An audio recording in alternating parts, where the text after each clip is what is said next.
Bonjour Sayon Dambélé, bienvenue. Tout le plaisir de te recevoir en tant qu'ami, en tant que camarade de promotion. Nous sommes deux ici qui sont fiers de ton parcours, fiers de tout ce que tu réalises à la tête de la nièce. Talibé, moi. On te félicite et cela ne veut pas dire pour autant que ça ne va pas boxer dans ce studio. Ça, tout le plaisir. Ça, je le sais. Bien. Bonjour à Boubacar, bonjour à tous, bonjour à tous les chroniqueurs et bonjour à vos nombreux auditeurs. Bien. Je suis très heureux d'être là. Très bien, très heureux de te recevoir aussi. Ça y est, pour commencer, un regard général sur cette transition. Je sais que tu n'es pas politique, mais tu es un éminent sociologue. Ça te fait quoi d'être associé à la conduite de cette transition, d'être appelé au sein de l'administration, à la tête de la nièce? Quel constat global vous faites de la conduite de cette transition, de tous les chantiers ouverts en faveur des populations? Alors c'est une question à laquelle je ne m'attendais absolument pas. Oui, bien sûr, ouais. C'est une question surprise. Voilà. Et ça c'est digne de toi, Boubacar. Bien sûr. Pour être plus sérieux, j'éprouve un sentiment de fierté. Très bien. Et beaucoup de responsabilité parce que vous savez, on est 14 millions de Guinéens. Ouais. Et quand le destin, à un moment donné, vous ouvre ses portes et que les plus hautes autorités de ce pays vous font confiance, je pense que ça vous oblige et ça vous amène à vous transcender et à plus de responsabilités. Donc j'ai un sentiment à la fois de modestie parce que la tâche est importante, mais aussi de redevabilité et vis-à-vis de ceux qui m'ont fait confiance.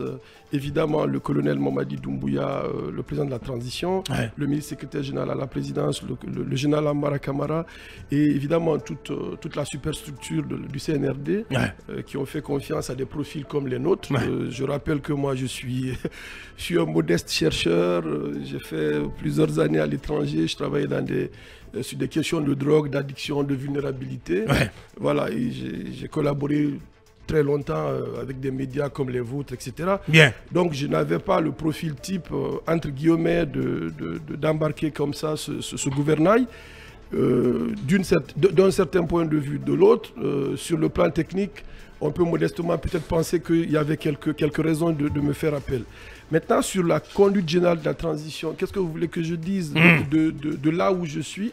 Je vois qu'il y a beaucoup de volonté politique. Il y a beaucoup de changements, beaucoup de chantiers ouverts. Exactement, et je vois que le pays... Donc en gros, est-ce que la Guinée bouge sous le leadership du colonel Doumbouya et sous l'égide du CNRD?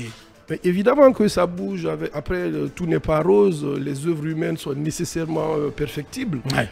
Mais je me dis quand même de ce qui a été réalisé depuis presque 2 ans en termes d'investissement, en termes de volonté politique, en termes d'assainissement des finances publiques et de la volonté de gérer la chose publique.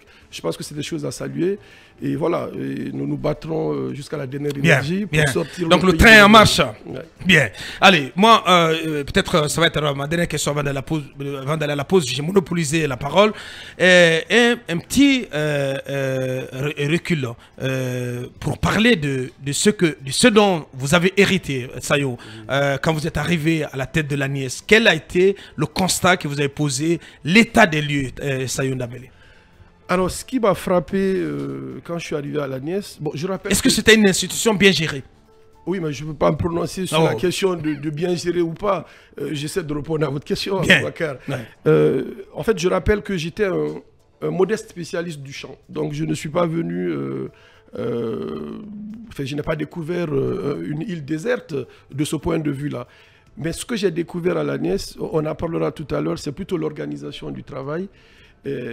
Avec une distorsion entre ce qu'on peut appeler un EPA, donc un établissement public à caractère administratif, et une unité de gestion de projet. C'est un peu compliqué comme ça, mais pour résumer... Oui, on entend bien. Pour résumer, c'est de dire qu'à un moment donné, je me suis rendu compte que l'institution Agnès, qui devait être une institution transversale pour gérer les questions de protection sociale, était plus ou moins confondue au contour du projet NAFA. Donc il y avait une sorte de confusion, comme si nous étions finalement une unité de gestion, une agence d'exécution d'un programme de la banque. Or, nous devrions être, de mon point de vue, le projet NAFA, fut-il important, il doit prendre toute sa place. On aurait dû recevoir d'autres projets, les gérer, etc. Donc c'est cette forme de prépondérance d'un projet sur une institution qui m'a frappé. Bien. Voilà, peut-être d'autres aspects de cet état de lieux avec plus de détails. Ça sera dans la troisième partie de cette émission. On va entrer dans le vif du sujet avec notre invité Prestige Sayoun Dambélé, directeur général de l'ANIES, qui va rester en notre compagnie jusqu'à 11h.